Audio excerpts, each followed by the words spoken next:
History is all around us. There are secrets of our past around every corner, hidden in our streets, buried under our feet. And in this series, I'll be uncovering those secrets by exploring Britain's most historic towns. You're in my way! Get out of the way! I'm looking for the towns and cities that can reveal the most about each period in British history. That sent shivers down my spine. Yeah. That's amazing. I'll be deciphering clues in familiar landscapes, bringing lost landmarks back to life, and turning back the clock to reveal how these towns looked at key stages in their history. You shouldn't be in here, should you? From the Georgians to the Edwardians, the Plantagenets to the Civil War, I'll reveal the story of an era through the story of a single town. Today, I'm in Britain's most Stewart town. For more than 200 turbulent years, it was the home of the Scottish royals who would become all-powerful. Famously taking the English throne, they would go on to create Great Britain. It's a town littered with secrets from the time of Mary, Queen of Scots. I'm impressed, Murray. I mean, you just arrived here and just go, yeah, that bit there. A town where the castle's hidden passageways reveal the private passions of a king. Is it normal to have accommodation that links up through the closet? And a town that saw 2 Scottish kings die after bloody battles with their great nemesis, English King Henry VIII. If you want to understand the royal Stewarts, then Stirling is the place to be.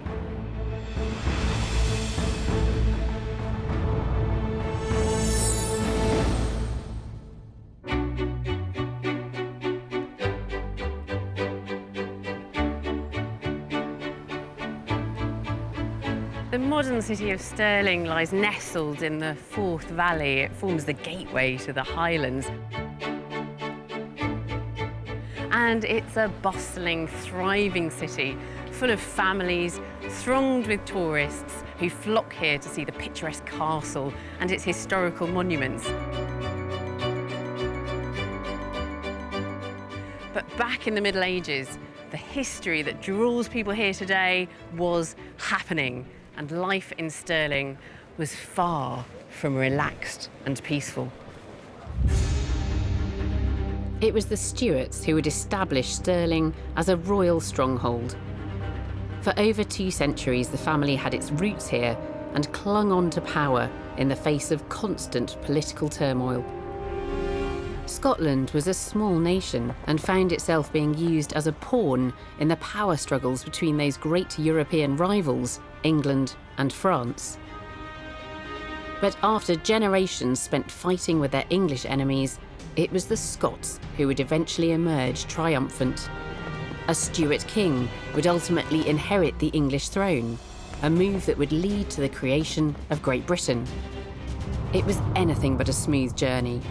The Stuarts' rule began in 1371 and included 9 separate monarchs, almost all of them meeting bloody ends.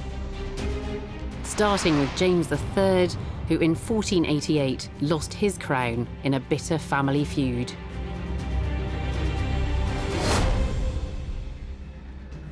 This is Cambus Kenneth Abbey, or at least it was. Most of it's in ruins. It's just the bell tower which is still standing. But I'm meeting somebody here who can reveal to me the significance of this place for the early Stewarts.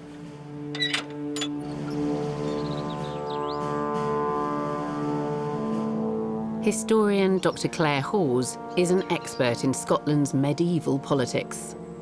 There seems to be so much political instability in Scotland during this time, and it's all about power, isn't it? Absolutely. I mean, it was a phenomenally successful dynasty in terms of their longevity, but individual kings and queens tended to have a bit of a rough time politically, though. There was quite a few violent and or untimely deaths among these sort of Stuart monarchs.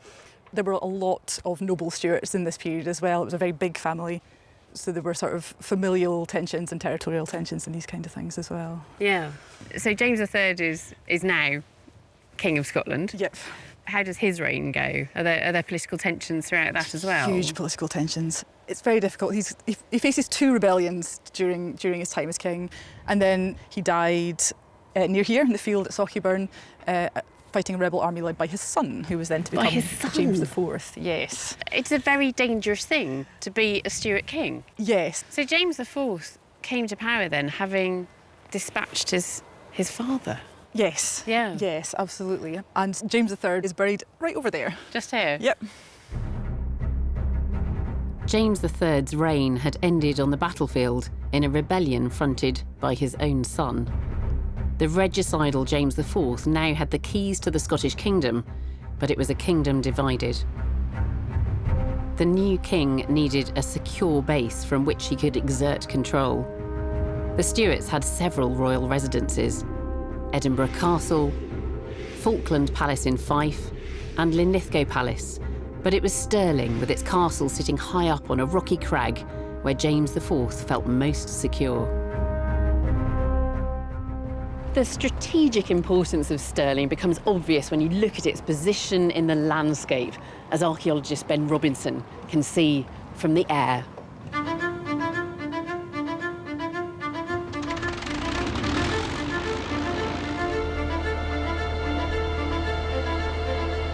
I've just got my first view of Stirling Castle, sitting on this craggy outcrop in the floodplain. It's quite amazing.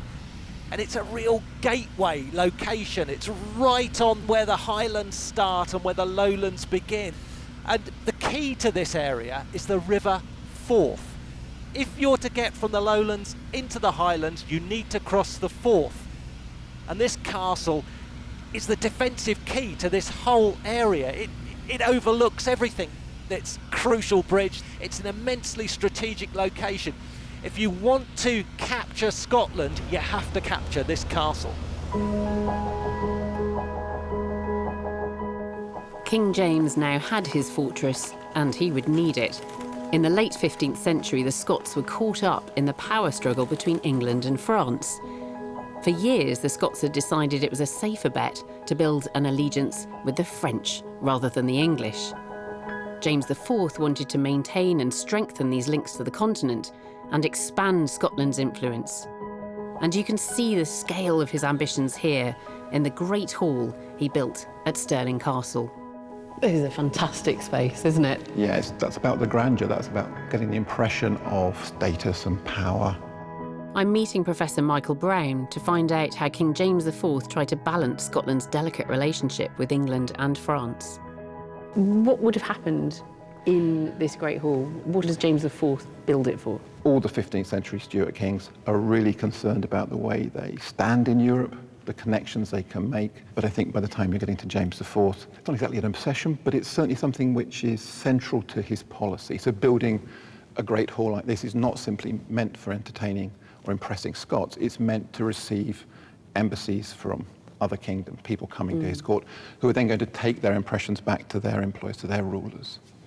And what about his relationship with France then? I mean, Scotland has the old alliance with France. There must have been a tension there, and the relationship then of Scotland with England. Yes, I mean, I think we are at a kind of pivotal period in the late 15th and early 16th century, where the French alliance offers Scotland a way of looking beyond its boundaries.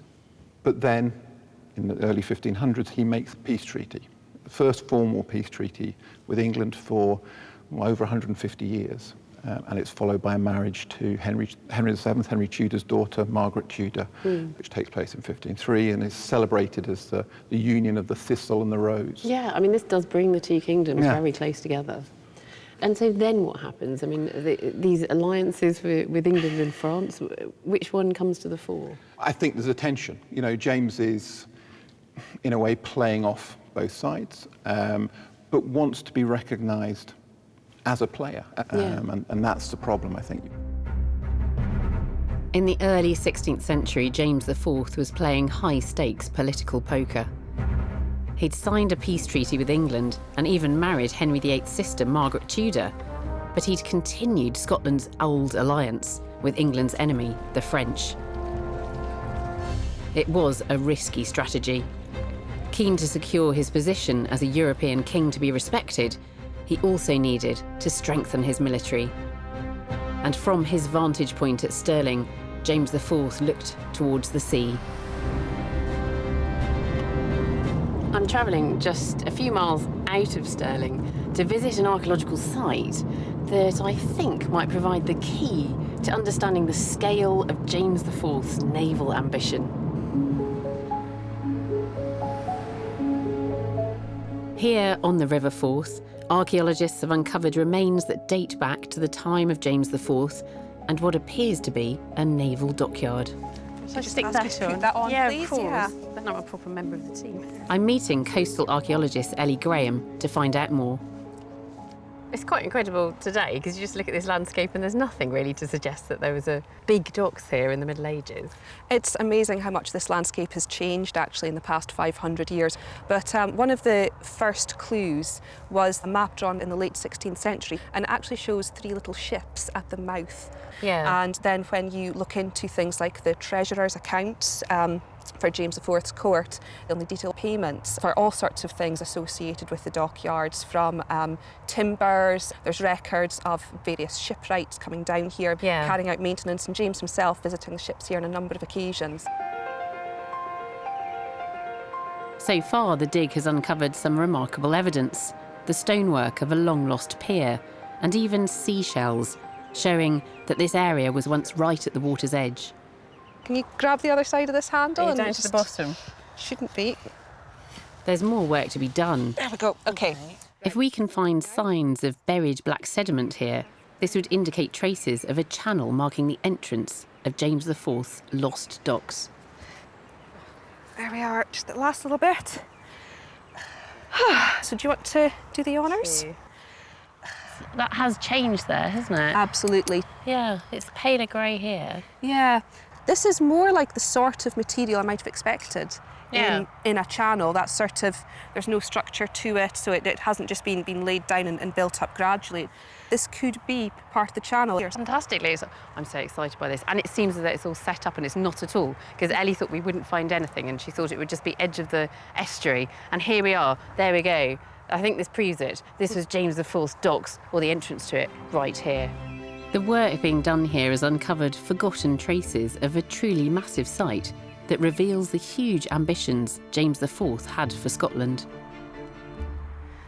Before the archaeologists started work here, it was hard to believe that this was ever anything but a natural environment, these salt marshes on the banks of the Forth.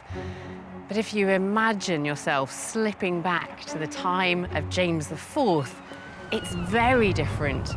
This is a thriving docks. In the early 16th century, James IV's docks are an important port. Supplies for Stirling arrive, and goods for trading head outwards. At the quayside, James's new navy is taking shape. And towering over everything is the flagship of the Scottish Navy, a massive statement of James IV's military intent, the colossal Great Michael. At around 73 metres long, the 4-masted warship is crewed by 300 mariners and 120 gunners, and is capable of carrying 1,000 soldiers into battle. The Great Michael is twice the size of anything in the English Navy, and James IV would soon be needing every bit of military equipment at his disposal. His attempts at playing power politics would soon bring him into conflict with his hot-headed English brother-in-law, Henry VIII. I'm in Stirling, investigating the legacy of the Scottish royal dynasty, the Stewarts. The city's famous castle still dominates the modern landscape, and back in the 16th century, the Stewarts needed a stronghold. Tensions between Scotland and England were running high. The Scottish King James IV had hoped to turn his nation into a great military power, and now had the biggest warship in Europe moored up in his docks on the Forth. All of this effort to turn Scotland into a military power, but it wasn't to last. In 1513, James IV met King Henry VIII's army at the Battle of Flodden. What he'd started to build here crumbled away. The famously volatile English king had reignited war with France. James IV was caught between a rock and a hard place. Scotland had alliances with both the French and the English. In 1513, James IV was drawn into the conflict, and the Scottish king was killed fighting the English. He was the last monarch in the UK to die on the battlefield. The crown would now pass to his son, James V. James V followed in his father's footsteps, pouring money into the royal buildings here at Stirling, and the pinnacle of his architectural achievement was this, the imposing and elegant castle palace. The palace that James V built here was the height of luxury in 16th century Europe. Whilst the new king was busy making Stirling Castle a shining symbol of his power, outside the castle walls, the Stewarts' presence was also reshaping this medieval town. Today, this is Broad Street, previously High Street, and this whole area is known as the top of the town. The castle is just up there, and in the Stewart period, that is where the nobles built their houses, clustering as close as possible to the royal seat of power.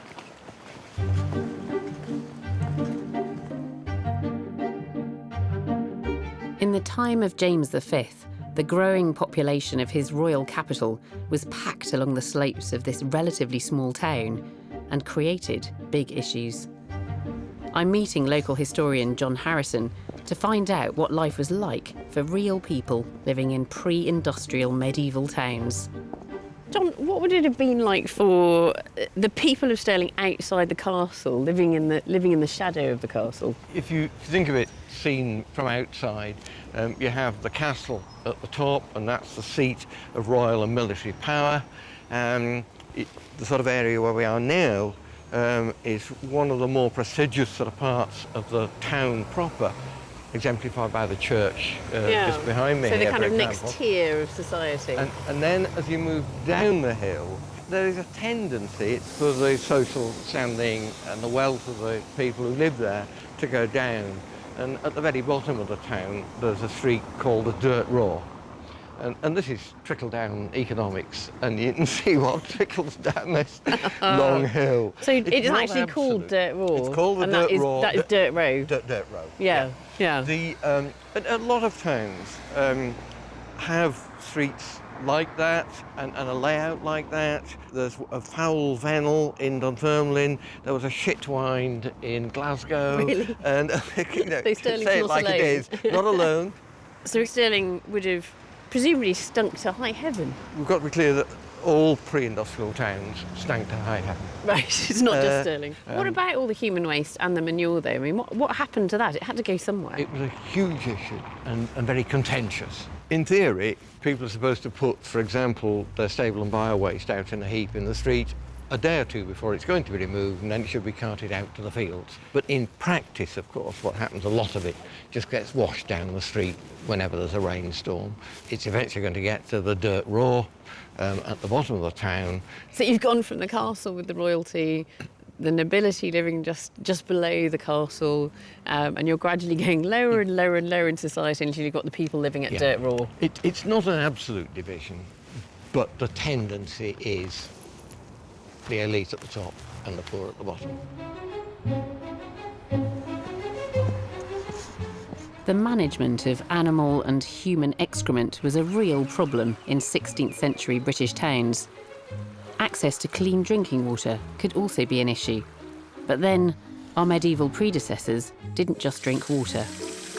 Ale was an absolutely essential staple of the medieval diet. Hello, John. Hello. Hi. Do you need an assistant? Oh, yes, please.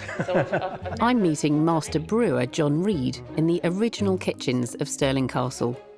He's using old techniques and recipes to show me just how important ale was in quenching medieval thirsts. Right, shall I stick that in then? Yes, just pour it in. Now, you need to stir the grain in. So this is the malted barley, is it? It is, yes. Yeah. It smells like breakfast cereal. It does. Yeah.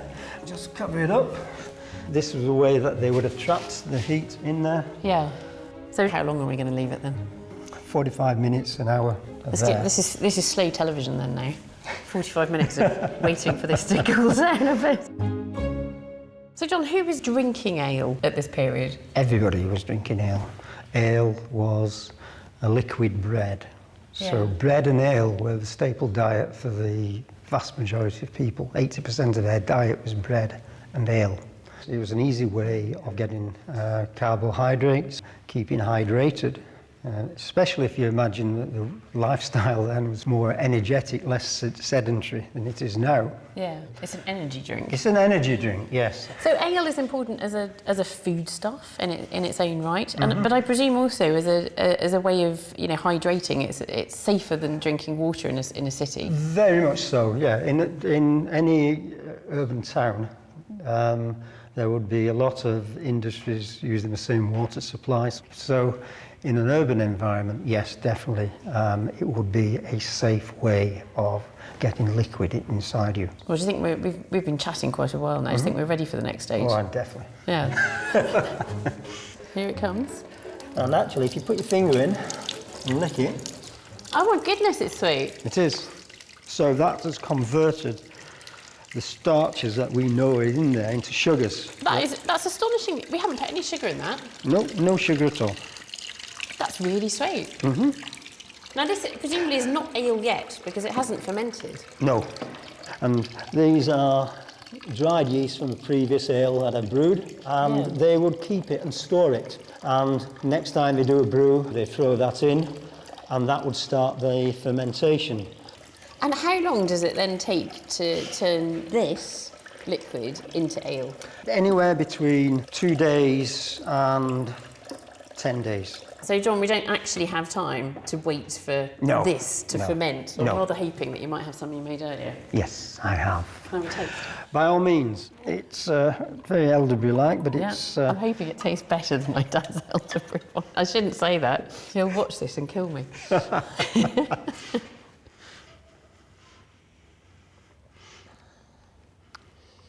Do you know, that's rather pleasant, John. It is, yeah. I think you should start bottling this and selling it, John. It's fantastic, thank you. Yes. It's an authentic taste of medieval Stirling. Great. Cheers. You can have some. Oh, I'll join you with one of those.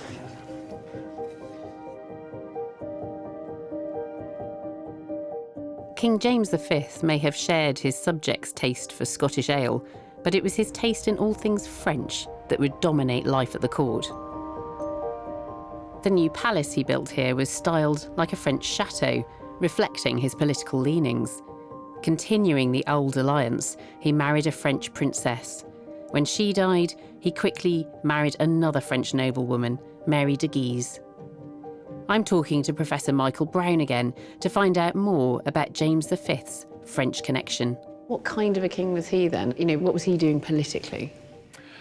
On one level, he's following on from his father, so he's doing the same kind of things, playing the same kind of games. He's looking to, if you like, insert Scotland into the power politics of 16th century Europe. But in some senses, he has a stronger hand than his father, because Henry VIII, who's still King of England, has taken England into the Reformation. So you've got a Protestant England and a still Catholic Scotland, and that makes Scotland a valuable bargaining chip in terms of international politics. So he's really secured this alliance with France, this very long-standing alliance with France, but he's consolidating it through those marriages. How does that affect the relationship of Scotland with England? Well, Henry has burnt his boats to a certain extent. He's cut England off from Europe, quite topical. And Scotland is, in a sense, in a position to choose between a quite anxious Henry and an alliance with a French king. And in 1541, Henry goes north to York and waits there for James V to come and meet him, and James snubs him. James refuses to come south. I think he's worried that once he's in England, Henry VIII's reputation for gentle behaviour towards people is maybe a little bit shaky. So James stays put in Scotland, and Henry is deeply offended, and war breaks out soon afterwards. Nothing was guaranteed to annoy the fiery Henry more than the Scots' continued coziness with the French. When Henry sent his armies north to invade, the Scots met them just south of the border and suffered a crushing defeat. The King of Scotland escaped the battle with his life, but soon fell seriously ill, just as his wife gave birth to a girl. The new heir to the throne was the infant Mary, Queen of Scots. James V was despondent. He lay on his deathbed feeling wretched and desperate about the future of the Stewart dynasty. He's quoted as saying, "It came wi' a lass and it will gang wi' a lass." He didn't trust a woman to rule his kingdom, and he died 6 days later. Scotland now had its first Stuart queen. Could she prove her father wrong? The town of Stirling was centre stage in the dramatic story of the Stewarts, and the most famous Stuart of them all, Mary, Queen of Scots, would now continue the legacy. As a tiny newborn baby, Mary became Queen of Scotland, and 9 months later, in September 1543, she was officially crowned right here in Stirling Castle. The young Queen Mary's father and grandfather had both died battling the English king, Henry VIII. Henry now schemed to insert himself into the life of the young Scottish queen. I'm meeting Nikki Scott from Historic Environment Scotland in the beautifully restored palace here at Stirling Castle. So this is the Queen's bedchamber? This is the Queen's bedchamber. It's rather wonderful, isn't it? It's very ornate. This was the height of fashion. So Mary's this infant running around in the castle, but there must have been plans for her future already being set in place. Oh, absolutely, and nothing more so than her marriage. Who Mary was going to marry is absolutely one of the most crucial questions that was facing the country at the time.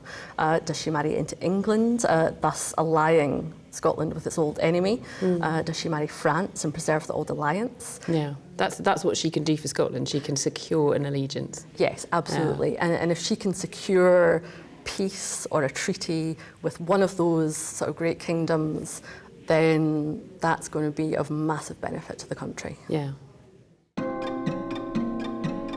Mary's famously impulsive great-uncle Henry VIII already had plans for her future. Rather handily, he has a 5-year-old son, Prince Edward, and surely a perfect husband for the young Scottish Queen. By marrying his son to Mary and getting control of Scotland, he can do what, English kings have been trying for centuries before to do and pacify Scotland. Yeah. So he's very interested in that marriage, but it doesn't go according to plan. He's very determined to get control of the person of the little queen and wants to bring her to England. That doesn't go down well with the Scots, who want to keep control of Mary, essentially. Yeah. And so Henry invades. Henry's troops marched north as his determination to get his hands on Mary, Queen of Scots, and therefore the Scottish crown, sparked yet another feud between the bitter enemies. The conflict that followed was referred to later as the rough wooing. There was nothing romantic about it. The Scots threw up huge defensive walls around Stirling to protect the young Mary, and they remain the best preserved city walls in Scotland, and parts of them are to be found in some very unusual places.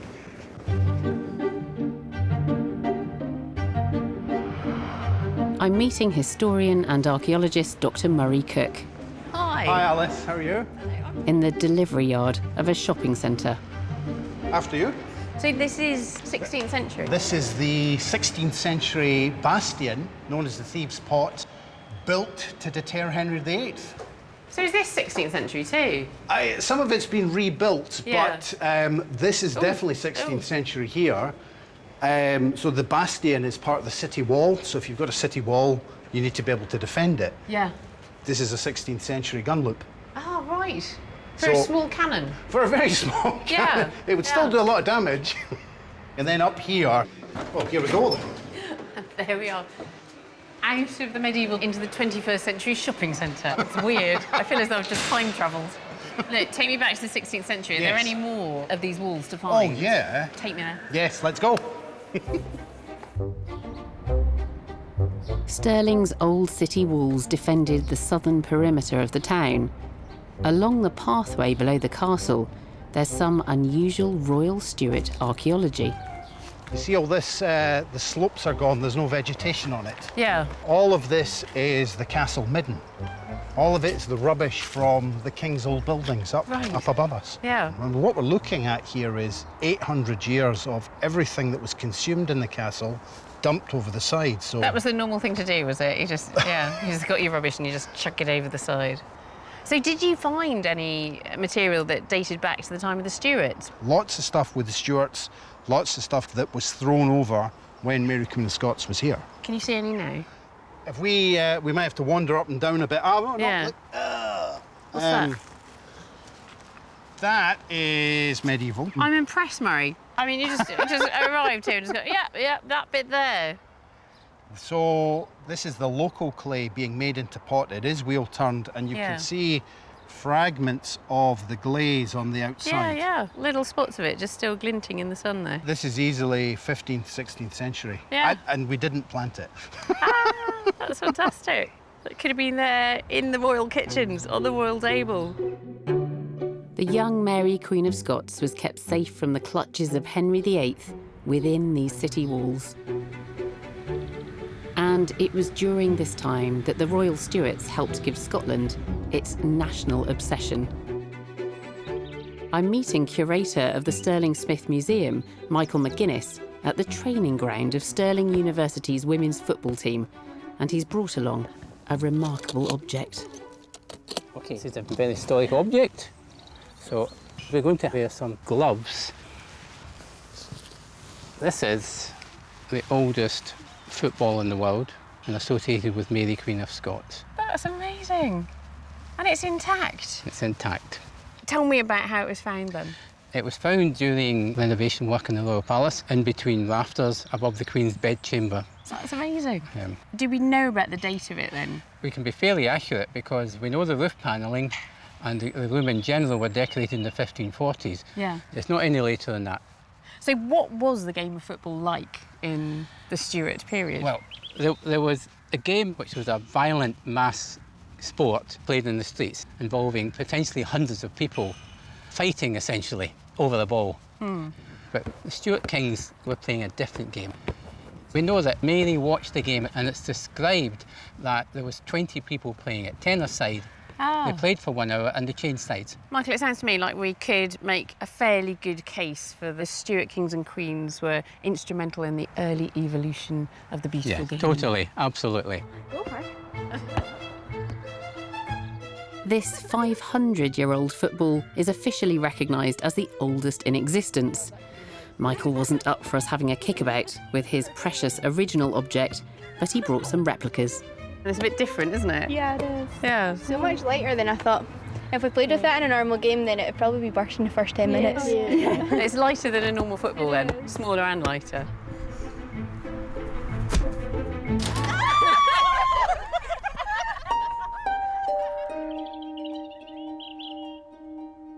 Mary, Queen of Scots, would eventually leave this football behind at Stirling Castle.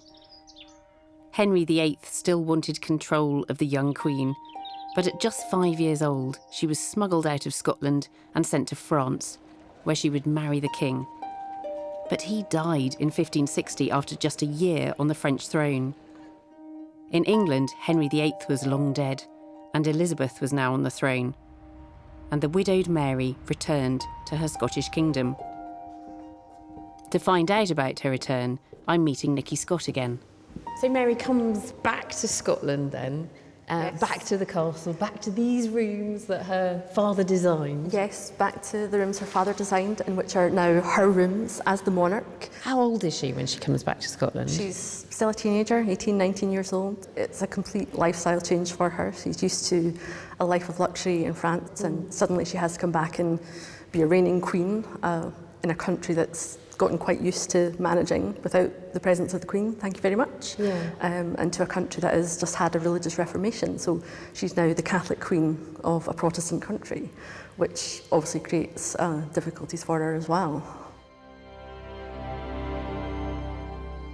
The political and religious landscape that Mary has returned to is a minefield. And on the ceiling of Mary's new palace is a reminder of her complicated heritage. These are known as the Stirling Heads. They're like a bunch of Renaissance selfies, oak carvings containing images of people important in Stewart royal life. And they're curious images, aren't they? I mean, there's a funny little cherub thing there. Yes, there's a mix of sort of the mythological figures from classical literature, but also real people. So you have Henry VIII staring out. Yeah. Quite curious to have him, because he can't have been that popular a character at this point. Absolutely not, yes, but it represents Mary's claim to the English throne. Yeah. Because she is Queen of Scots, but she's a descendant of Margaret Tudor, Henry's sister. Yeah, so that's why Mary has got quite a strong claim, actually. She has an incredibly strong claim to the English throne. Fate would conspire against the young Scottish queen, and things would go spectacularly wrong for her. Female monarchs were viewed with disdain at the time, and objections about her choice of husband, as well as her status as a Catholic queen in a Protestant country, would boil over and eventually lead to her forced abdication. Her fate is sealed. She flees to England, and 2 decades later, Mary is beheaded for her involvement in a plot to assassinate her cousin, Elizabeth I.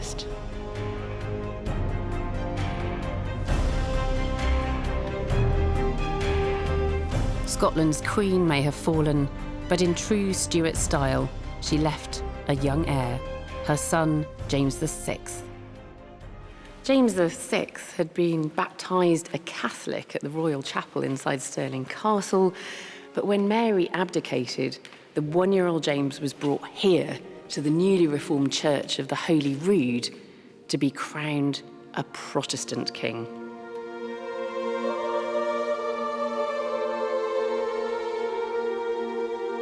The coronation lasted 3 hours, fairly short by 16th century standards. And afterwards, the infant king was returned to the safety of Stirling Castle. Like his mother, James VI grew up within the protected walls of Stirling Castle, but controversy and conflict were never far behind. I'm about to find out the huge impact James VI would have on the whole of Britain and uncover secrets the castle reveals about the intimate life of the new Stuart king. Stirling was the heart of Stuart Scotland. Despite several angry flashpoints with their noisy neighbours, the English, this Scottish royal dynasty had managed to keep their kingdom together. In 1566, James VI became king, and like many powerful people across Europe, he'd become obsessed with a growing menace. The orphaned James VI grew up to be a prolific writer, most famous, of course, for his translation of the Bible, which became a landmark in the English language.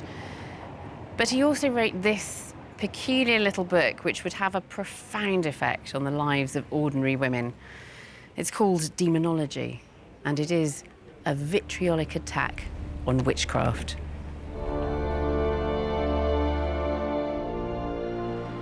Sixteenth century Europe was a dangerous time to be a woman.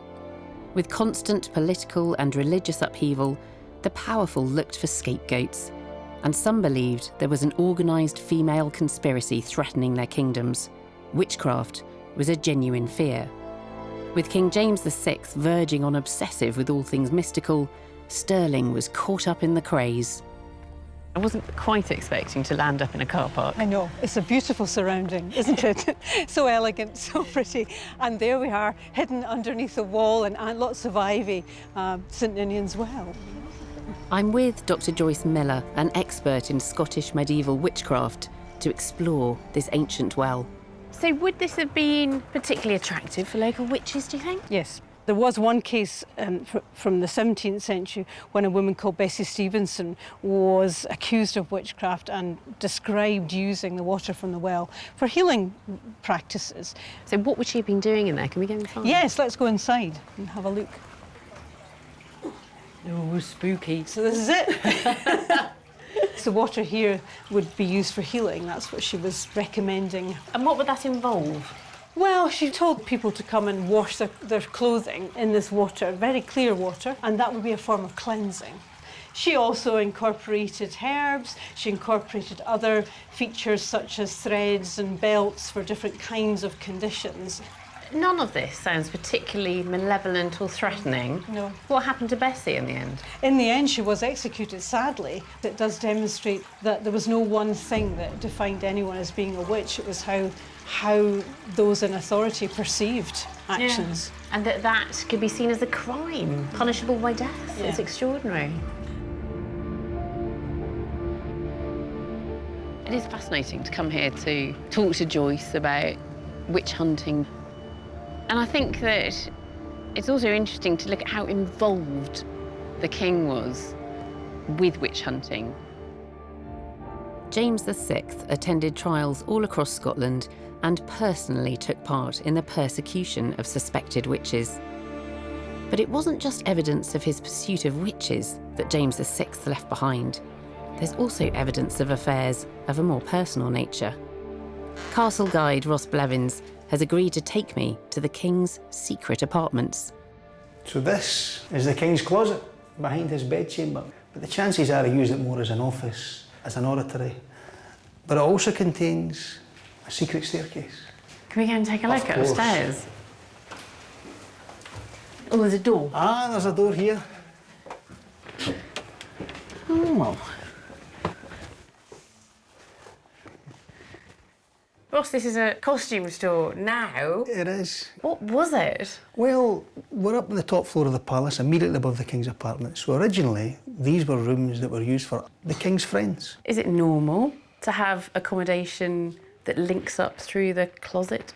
It's perhaps unusual. But we think that the king had a very good friend of his upstairs above his bedchamber.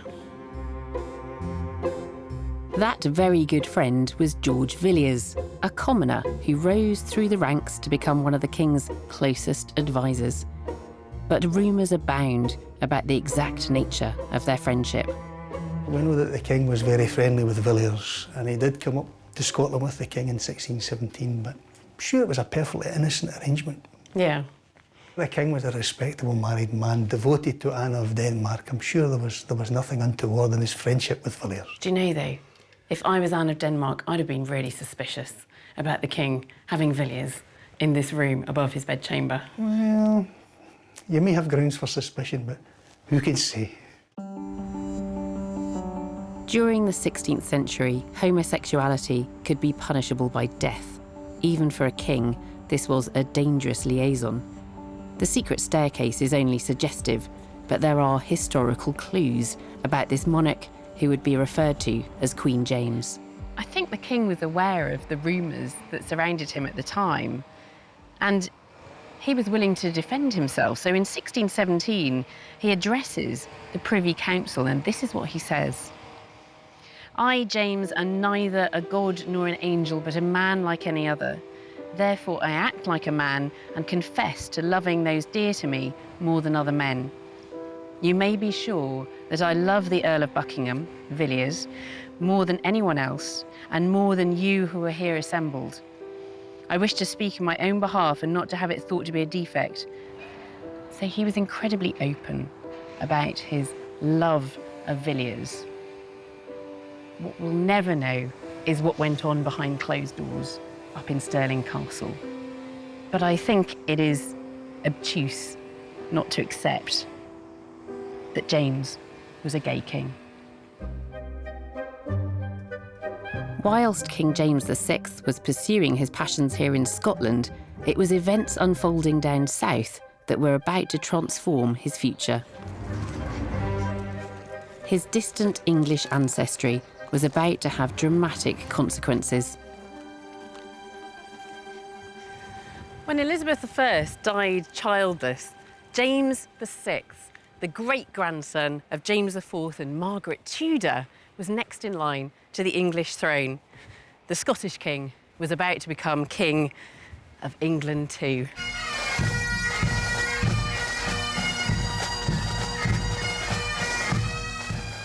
With delicious irony, the Stewarts, who had spent generations defending their kingdom against English hostility, now crossed the border and took the English throne without a shot being fired. James VI of Scotland became James I of England. The Scottish king would now rule over the whole of Britain. He moved his royal household south to London. Stirling was no longer the preferred home of the Stuart monarchy, and the town soon fell into decline. Its days at the heart of the royal Stewart dynasty had come to an end. But let's not forget just how this town prospered under the Stewarts. From the grandeur of James IV's Great Hall and the magnificent palace of James V, to the immense dockyards on the nearby Forth, built to house some of the biggest ships in Europe. For more than 200 years, Stirling was home to the Stewart dynasty. 9 generations of this incredible family would rule Scotland before inheriting the realms of England and Ireland, creating the union that still exists today. All of which goes to prove that Stirling is Britain's most Stuart town.